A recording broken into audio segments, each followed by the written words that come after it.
Jamuna rail সেতু, যেটি বাংলাদেশের একটি অন্যতম রেল সেতু। এই রেল সেতুতে ট্রেন নাকি ১২০ কিলোমিটার বেগে চলে। তাই এটি দেখার জন্য আমি আর আমার ফ্রেন্ড টিকিট নিয়ে ফেললাম ঢাকার উদ্দেশ্যে। প্রথমে শহীদ মনসুর আলী রেল স্টেশনে চলে যাই, তারপর রাজশাহী সিল্ক সিটি এক্সপ্রেসে করে ট্রেনে উঠে পড়ি। তারপর ট্রেন কিছুটা পথ পাড়ি দেওয়ার পর চলে আসলো সেই কাঙ্ক্ষিত যমুনা রেল সেতু। তো চলুন দেখি ট্রেন সর্বোচ্চ কত বেগে চলতে পারে। তো গাইস, ট্রেন এভারেজে ৭৪ কিলোমিটার বেগে চলতেছে।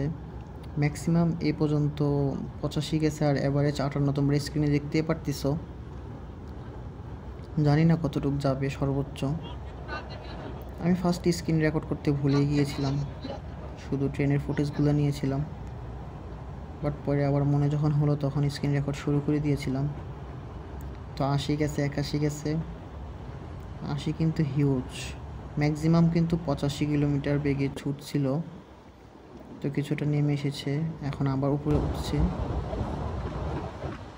জানি না কতটুকু পর্যন্ত যাবে।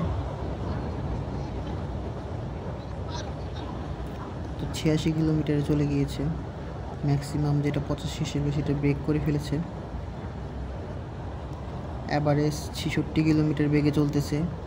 ডিস্টেন্স প্রায় তোমরা দেখতে পারতেছো ৩ কিলোমিটার উপরে চলে গিয়েছে। তো ৮৬, ৮৭, ৯০, ৯১, ৯০ গাইস, ৯১ চলে গিয়েছিল। মানে ম্যাক্সিমাম ৯২, মানে ৯২ গতিতে ট্রেন ছুটছে। তো এখানে মিটার একটু ভুল হলে হতেও পারে, যেহেতু এটা এক্সাক্ট ধারণ ক্ষমতা করতে পারে না। অ্যাপস একটু ১৯-২০ করে, তোমরা সেটা জানোই। তো ম্যাক্সিমাম ৮২ কিলোমিটার বেগে গিয়েছে। তোমরা দেখতে পারতেছো ৮৬, ৮৫ এরকমই চলতেছে। মানে অ্যাভারেজ যদি বলি ৭৪ কিলোমিটার এখানে দেখাচ্ছে, কিন্তু আমার আন্দাজে অ্যাভারেজ ৮০ কিলোমিটারের উপরে চলতেছে ট্রেন। মানে ৮০ থেকে ৯০-এর ভিতরে চলতেছে। শুধু একটু সময়ের জন্য ৯২ চলে গিয়েছিল।